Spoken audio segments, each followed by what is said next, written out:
पहिदल जाही चुबो हको पसीना गे। चल ना पीपर के छैया में छौड़ी बात माने हसीना गे। हेगे पढ़ेला पहिदल जाही चुबो हको पसीना गे। चल ना पीपर के छैया में छौड़ी बात माने हसीना गे। फाटे लगतो उठ जवानी मंदा हो जइतो। फाटे लगतो उठ जवानी मंदा हो जइतो। ये छौड़ी मंदा हो जइतो। खाइले हो मरा सकीरीम जवानी ठंडा हो जइतो।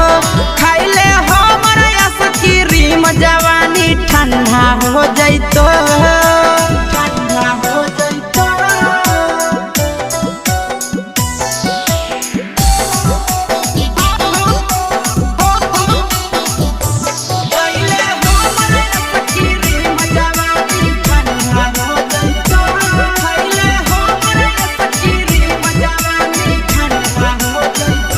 हेगे खैमे की छौड़ी ऑरेंज वाला की खैमे चोकोबार गे।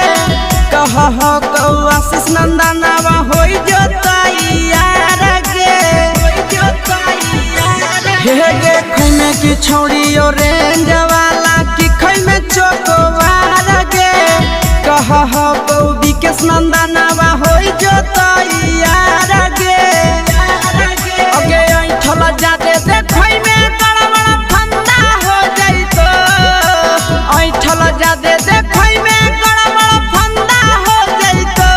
ये छौड़ी फंदा हो जइतो।